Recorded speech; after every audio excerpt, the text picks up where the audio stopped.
नमस्कार दोस्तों, आज मेरा टॉपिक है पेरोल मैनेजमेंट।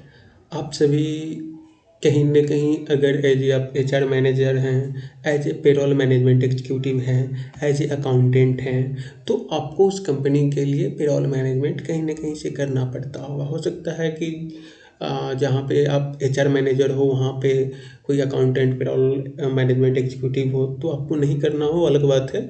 लेकिन कहीं भी अगर इन पोस्टों पर आपका वर्किंग है, तो उस कंपनी के लिए पेरोल मैनेजमेंट आपको देखना होता है।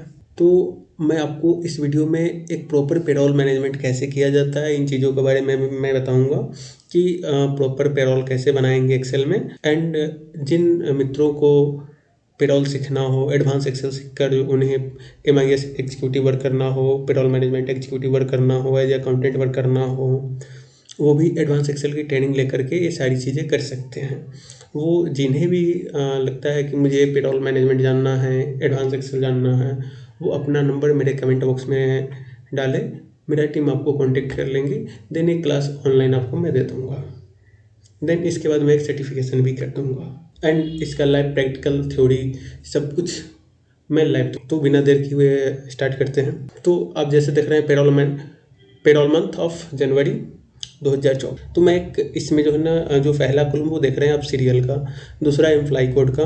तो एम्प्लॉय कोड में मैंने एक रेंडमली नंबर दे दिया है। आप अपने यहाँ अपने एम्प्लॉय का एम्प्लॉय कोड ही डालेंगे। मैंने नेम भी एक रेंडमली ले लिया है, ABCD। आप वहाँ जो एम्प्लॉय का आपके नेम होंगे वो देंगे। डेट ऑफ ज्वाइनिंग भी मैंने एक रेंडमली ले लिया है, वही आप अपने अकॉर्डिंग डालेंगे तो आपके एम्प्लॉय का डेट ऑफ ज्वाइनिंग होगी।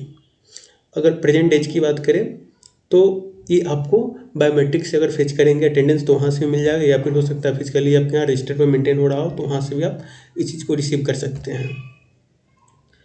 पेड लीव मीन्स कि उसने जो छुट्टियाँ लिया है, हो सकता है जो हॉलीडेज भी उस मंथ में आई हो, तो उन सबको मिलाकर जो है ना पेड लीव बना सकते हैं, या फिर हॉलीडेज के एक अलग कॉलम भी आप ले सकते हैं चाहें तो। तो मैं एक ही में लिया हूँ, पेड लीव जो है ना उन्हें कितनी मिली है इस मंथ में। तो ये भी एक मैंने रेंडम उठा लिया है डेटा, ठीक है ना। तो इन्हें आप देखेंगे तो 3 2 3 4 2 1 0 करके ऐसे इन्हें पेड लीव मिली है। अगर वीक ऑफ की बात करें तो वीक ऑफ जो है ना सारे एम्प्लॉय के लिए एक ही होती है, जैसे इसमें बताया गया है, ठीक है ना। अगर किसी मंथ में हो सकता है कि किसी मंथ में 4 से 5 भी संडे आ सकती है, तो लेकिन जो भी 4 हो या 5 हो वो सभी एम्प्लॉय के लिए सेम होगी। और टोटल पेडेज की बात करें तो टोटल पेडेज जो है ना इजीली आप जो है ना सम की फार्मूले लगा करके आप निकाल सकते हैं, जो मैं आपको निकाल करके बताऊंगा, ठीक है। तो आप देखेंगे इजीली निकालने के लिए आप जो है ना सम के फार्मूला यूज करेंगे। सम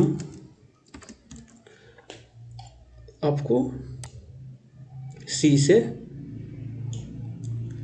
जी तक, ई से जी तक एंड ब्रैकेट के क्लोज कर देंगे, देन इंटर देंगे। ये कैलकुलेट होके आपका आ जाएगा। टोटल पेडेज 29 डेज है। और इनकी अगर ए की बात करें तो इनकी HRA की बात करें, HRA हैं उनसे पहले तो मैं DA पहले देख लेता हूँ। तो DA आप देख लेंगे हर स्टेट में डिफरेंट होती है, तो अपने स्टेट में देख लेंगे कि आपके यहाँ डियरनेस अलाउंस कितनी मिल रही है। तो मैं एक रेंडमली 10 जो है ना % उठा लिया हूँ। तो डियरनेस अलाउंस जो है ना बेसिक का 10% होता है। तो बेसिक का 10% जो है ना मैं देख लेता हूँ कैसे निकलेगी। तो इक्वल देन बेसिक का 10%, राइट। तो इसका 10% इंटर, यानी 3000 रुपये डियरनेस अलाउंस उनकी हो गई। अब आती HRA। तो HRA भी metro city non metro city में डिफरेंट होती है, स्टेट में डिफरेंट होती है कि आपके स्टेट में क्या है, उसके अकॉर्डिंग आप देख लेंगे कि वहाँ के HRA क्या है। तो मैं एक रेंडमली 30% में HRA लिया हूँ। तो इसके HRA भी मैं निकाल करके आप लोगों को दिखाता हूँ, इंटू 30%, देन इंटर।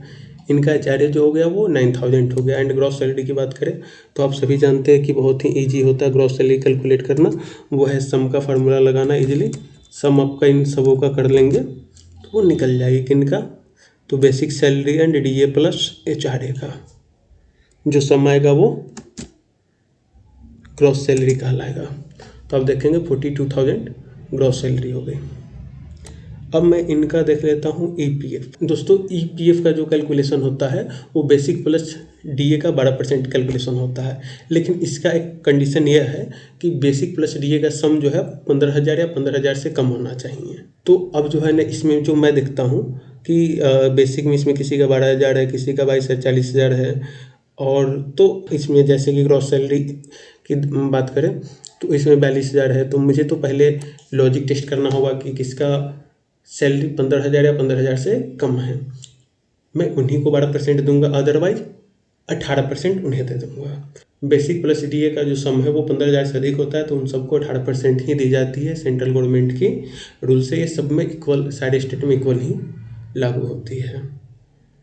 तो मैं भी कैलकुलेशन करके आपको बताता हूँ। तो पहले एक लॉजिक टेस्ट में पास कर लेता हूँ कि मैं देखता हूँ कि किसका जो है ना बेसिक प्लस डीए का सम 15,000 या 15,000 से कम है, तो मैं उन लोगों को दे देता हूँ, अदरवाइज जिन्हें नहीं होगा उन्हें नहीं दूंगा। इसके लिए एक लॉजिक पास करना होगा मुझे, इक्वल इफ सम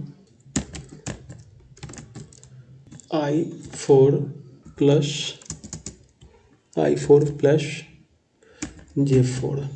J4 कम या इक्वल है 15,000 की, तो इन्हें 12% दे दिया जाए। तो इन्हें 12% दे दिया जाए। I4 प्लस J4, तो इन्हें क्या है 12% दे दिया जाए, अदरवाइज उन्हें 1,800 रुपया दे देना है। मैं फार्मूला सही कहा हूँ। तो देखिए इनका जो है ना सैलरी 42,000 था, इसलिए 1,800 रुपये इन्हें मिला है। अब ईएसआई की कैलकुलेशन मैं देख लेता हूँ। ईएसआई की जो कैलकुलेशन होती है वो ग्रॉस सैलरी पर की जाती है, लेकिन इसका भी एक कंडीशन है कि जिसकी सैलरी 21,000 और 21,000 से कम होती है उन्हीं को ईएसआई की बेनिफिट मिलती है।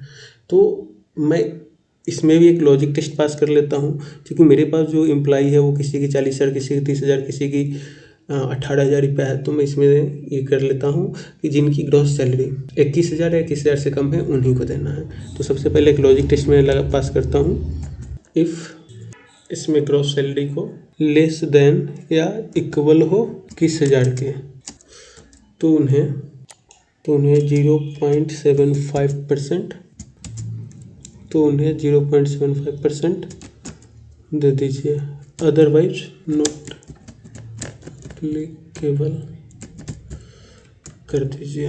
ब्रैकेट बंद कर देता हूँ, देन इंटर देता हूँ। ये नॉट एप्लीकेबल मीन्स कि इनकी जो सैलरी आप ग्रॉस सैलरी देखें वो 42,000 है, इसलिए नॉट एप्लीकेबल है। अब टीडीएस की गणना की बात करें तो टीडीएस की कैलकुलेशन मैं किसी एक प्रॉपर सेपरेट वीडियो इस पर बनाऊंगा, क्योंकि टीडीएस की कैलकुलेशन बताऊंगा तो बहुत ही लंबी वीडियो हो जाएगी। तो आप लोगों को अगर पसंद आती है मेरी वीडियो तो आप लोग कमेंट करेंगे, मैं टीडीएस के ऊपर एक प्रॉपर वीडियो लेकर आऊँगा। तो प्रोफेशनल टैक्स जो है 200 रुपये जो है ना मैं यहाँ ले लेता हूँ एक स्टैंडर्ड, और प्रोफेशनल टैक्स किसी भी स्टेट में आपको 2,500 रुपये से अधिक नहीं कटती है। ऑल ओवर स्टेट की मैं बात करूँ तो 2,500 रुपये से अधिक 1 ईयर में नहीं कटेगी। ये सभी का 200 रुपया सम इक्वल ही होगा सभी के लिए। अब टोटल डिडक्शन की अगर बात करते हैं तो मैं देखता हूँ कि टोटल डिडक्शन क्या है। तो टोटल डिडक्शन कैसे कैलकुलेट होगी, तो मैं इसमें इजीली सम का फार्मूला लगेगी, equal some and M4 P4 bracket close करेंगे, देन इंटर दे देंगे। यानी इनका टोटल डिडक्शन जो है वो 2,000 रुपया हुआ। कैसे हुआ, तो इनका ईपीएफ जो कटा है वो 1,800 रुपया कटा, ये सही तो कटा नहीं है। टीडीएस का मैंने कैलकुलेशन किया नहीं है, प्रोफेशनल टैक्स 200 रुपया लगा है, टोटल डिडक्शन 2,000 रुपया पड़ गया है।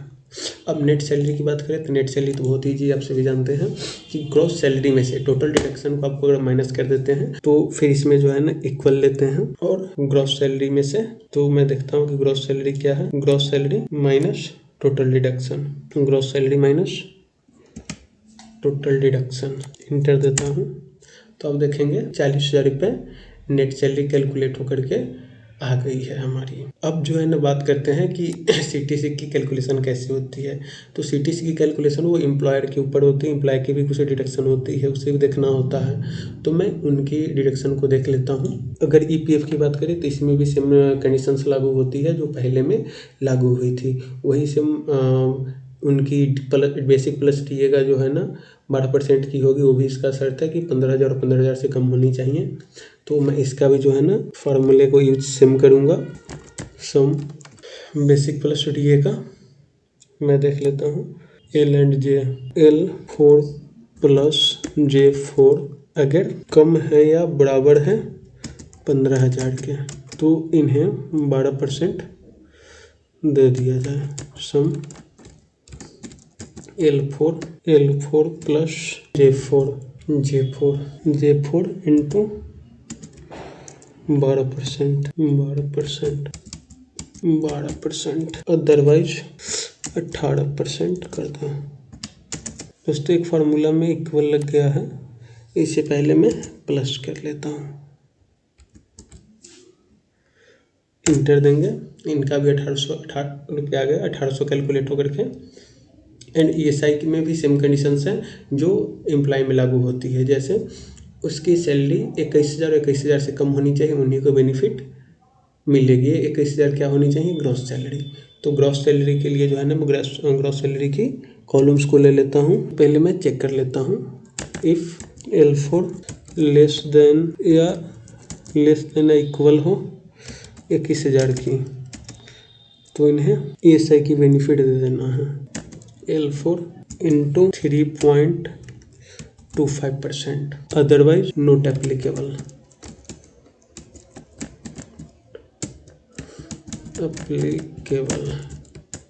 ये नोट एप्लीकेबल है क्योंकि इनकी ग्रॉस सैलरी देखेंगे तो ग्रॉस सैलरी है 42,000 रुपये, इसलिए नोट एप्लीकेबल है। ग्रेचुइटी की बात करें तो ग्रेचुइटी के ऊपर भी अगर डिस्कस करेंगे तो भी थोड़ा सा लंबा हो जाएगा। वैसे मैं शॉर्ट में बता देता हूँ। ग्रेचुइटी के लिए किसी भी एम्प्लॉय को मिनिमम 5 ईयर्स होनी चाहिए, और 5 ईयर्स वो अगर कंप्लीट करता है मिनिमम, तो उसके पर ईयर के अकॉर्डिंग उसे 15 दिन की सैलरी दी जाती है। वो उसके करेंट CTC होगी, उसके अकॉर्डिंग वो कैलकुलेशन होगी जब भी वो ग्रेचुइटी की दावा करता है। आ जाइए मैं देख लेता हूँ बोनस। तो अगर बोनस की बात करें तो ये 8.33 मिनिमम है ऑल ओवर स्टेट के लिए। तो वो कम से कम 8.33 तो देगा, मैक्सिमम 20% तक वो दे सकता है। लेकिन ये आप तभी दावा कर सकते हैं जब कंपनी काफ़ी प्रॉफिट में हो, अदरवाइज आप दावा नहीं कर सकते इस चीज़ के लिए। तो मैं इसका कैलकुलेशन करके देखता हूँ। लेकिन इसमें भी एक शर्त है कि ये बोनस जो है उन्हीं लोगों को दी जाती है जिनकी सैलरी बेसिक प्लस CDA का 21,000 और 21,000 से कम हो, उन्हीं लोगों को बोनस की बेनिफिट भी दी जाती है।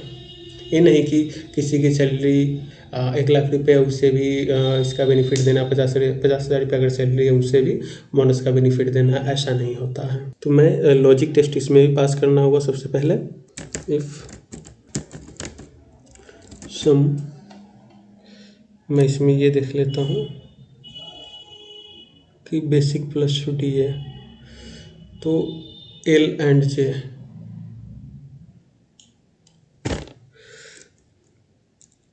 L4 plus J4 equal less than या इक्वल हो 21,000 की, तो उन्हें L4 प्लस J4 इंटू 8.33% दे दीजिए, अदरवाइज नोट एप्लीकेबल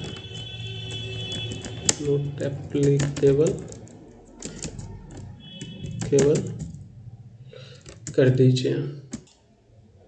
ये नोट एप्लीकेबल आ गया क्योंकि इनकी सैलरी 21,000 से अधिक है।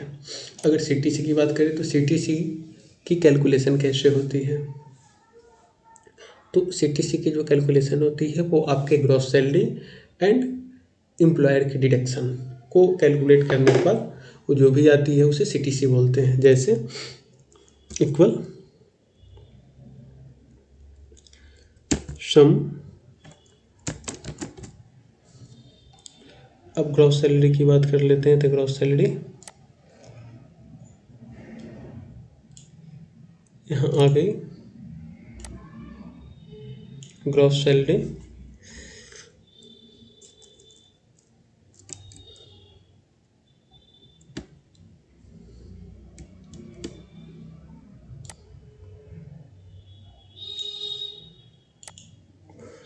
ग्रॉस सैलरी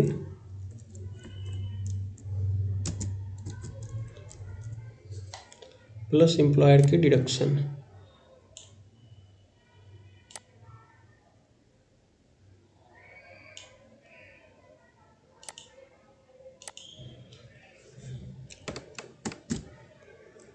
इंटर इनकी 43,800 रुपये CTC बन के आती है। अब मैं जो है ना ऑल ओवर एम्प्लॉय की जो है ना एक बार देखकर समराइज कर लेता हूँ।